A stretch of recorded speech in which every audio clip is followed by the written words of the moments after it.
Lucy Ricardo dives into chaos, packing for Hollywood with a twirl and a sparkle. Feathers everywhere, can you feel the excitement? Ricky Ricardo, fedora on, can't help but roll his eyes. 3,000 miles of Lucy's theatrics? How will they survive this trip? Ethel Mertz bursts in, arms full of Tupperware. Bologna sandwiches for the journey? Oh, but the chaos is just heating up. Fred Mertz on the couch, cigar in hand, crunches numbers. Gas, motels, and Lucy's souvenirs? This trip is a financial nightmare. Little Ricky zooms past on his tricycle, creating delightful chaos. Is it too much for Mrs. Trumbull to handle? A babysitter's nightmare. The door swings open. Carolyn Appleby enters with sparkle. A Hollywood road trip. Count her in with her luxurious bridge set. Harry Appleby lugs a suitcase, murmuring about surviving Lucy's driving. What a trip this is going to be. Betty Ramsey arrives with a sparkle in her eyes. Ralph? Skeptical about Lucy's plans after a goat-filled trip. What could go wrong? Marco arrives, ready to make music on the road. With charts in hand, he's set for the journey. Let's groove, everyone. Alberto, the conga player, joins the fun with a rhythm on the wall. Music is in the air, and everyone's ready to jam. Lucy's mom, Mrs. McGillicuddy, storms in with a massive knitting bag. Adventure awaits, and she's not leaving without her daughter. Alvin Littlefield brings a suitcase of hilarious props. Rubber chickens and whoopee cushions. This trip is comedy gold. Lucy, fired up with dreams of MGM, slips her handwritten script into Ricky's suitcase. Ambition is the name of the game. Lucy corners Ethel for a rehearsal, playing a cowgirl. Ethel's not buying it, but Lucy's ready to ride into stardom. The bickering escalates. Scarves, props, everyone wants their say. Chaos reigns as the caravan of dreams is almost ready. Finally, the caravan is ready. Ricky's convertible shines while Lucy stands triumphant. New adventure awaits. Neighbors cheer from their stoops as the caravan rolls out. Can you hear the excitement? Hollywood, here they come. As they leave, a roller skate lies forgotten on the ground. Lucy's dreams of stardom glitter like the skyline. Marco, Ricky's pianist, and Alberto, the conga player, rode in the trailer, their instruments rattling. "Boss, we're ready for MGM." Marco called, strumming an air piano. Alberto drummed the trailer wall. "See, Route 66 Rumba, a Hollywood smash." Mrs. McGillicuddy, knitting in the station wagon, clucked her tongue. "Lucille, don't embarrass us in front of movie stars." Alvin Littlefield, Fred's vaudeville pal, clutched his rubber chicken. "Embarrass? This town's built for laughs, I'm home."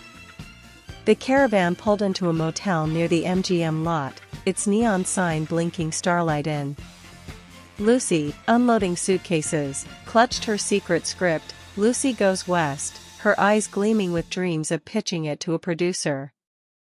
"Ethel, this is my masterpiece," she whispered, tucking it under her arm. "Mayberry inspired me, chickens and all." Ethel rolled her eyes. "Inspired? Your script's a one-way ticket to the loony bin."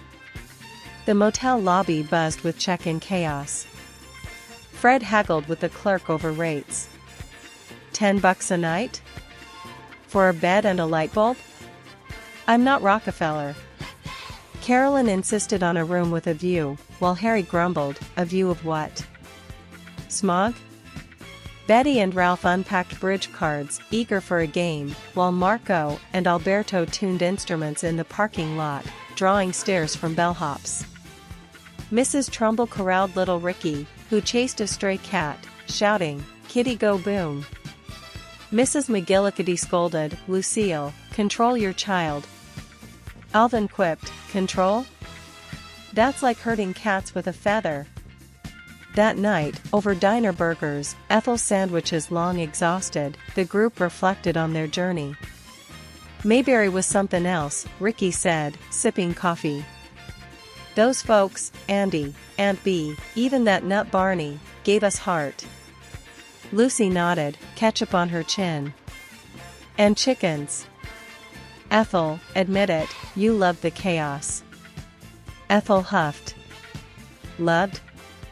I'm still picking feathers out of my hair. Fred snorted. Feathers?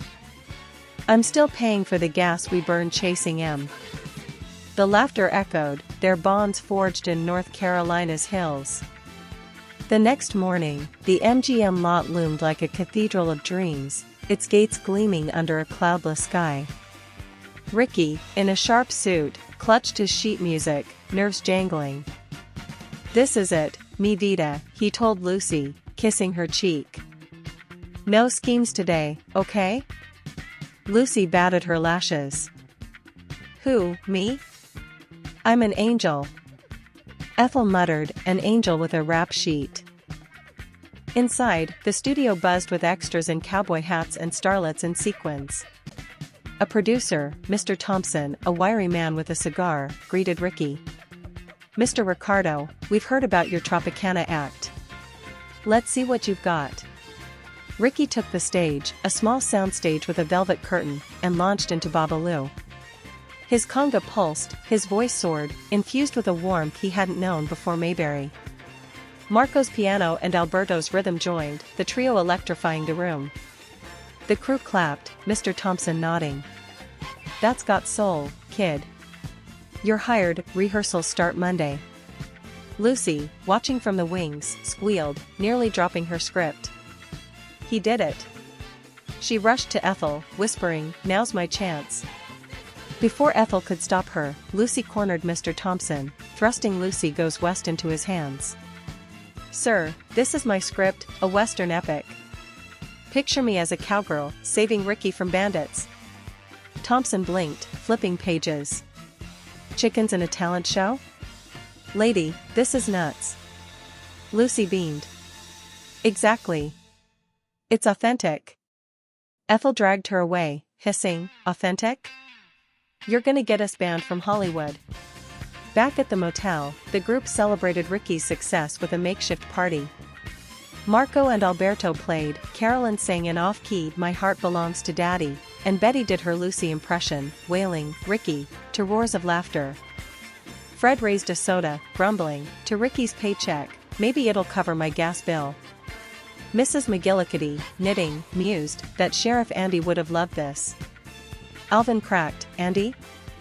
He'd arrest us for disturbing the peace.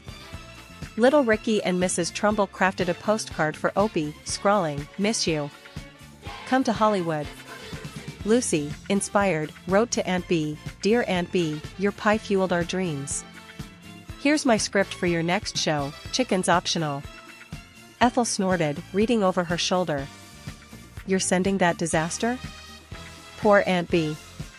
Lucy grinned. She'll love it. Subplots wove through the celebration. Carolyn and Betty planned a bridge tournament, roping in Harry and Ralph, who groaned but complied. Mrs. McGillicuddy, missing Otis Campbell, sighed, that man had charm, pickled or not.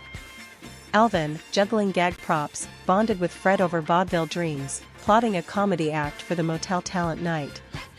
We'll call it Mertz and Littlefield. Alvin declared.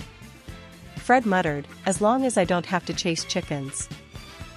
The next day, the group toured Hollywood Boulevard, Lucy snapping photos by Grauman's Chinese Theater. Look, Ethel, Marilyn Monroe's handprints. Mine'll be here someday. Ethel rolled her eyes. Sure, next to your chicken tracks. Ralph and Harry, exhausted by tourist traps, snuck off for coffee, while Betty and Carolyn shopped for souvenirs. Marco and Alberto buskied on the sidewalk, their Route 66 rumba drawing a crowd. Mrs. Trumbull kept little Ricky from climbing a palm tree, muttering, this family's a full-time job. A letter arrived from Mayberry, penned by Andy Taylor. Dear folks, Mayberry ain't the same without your ruckus. Aunt B's baking for your return, Barney's still hunting his bullet, and Ernest T. Bass swears he's coming to Hollywood. Safe travels, and keep Lucy out of coops. Andy. The group laughed, Fred muttering, Ernest T. in Hollywood? That's a disaster even Lucy couldn't dream up. As the sun set, casting a pink glow over the hills, the group gathered for one last diner meal before Ricky's rehearsals began. Lucy raised a milkshake. To Mayberry, where we found heart, chickens, and friends. Ricky added, and to Hollywood, where we'll make it big. Ethel clinked glasses. Just no more detours, Lucy. Fred grunted, or I'm charging you rent. The postcards continued, promises of visits sealing the bond between New York, Mayberry, and Hollywood. Lucy's script, though rejected by MGM, found a home in her heart, a testament to the detour that changed them all. As they drove past the Hollywood sign, Lucy whispered to Ricky, "We're stars, honey, Mayberry made us shine." Ricky kissed her hand. "See, mi vida, with a little southern soul."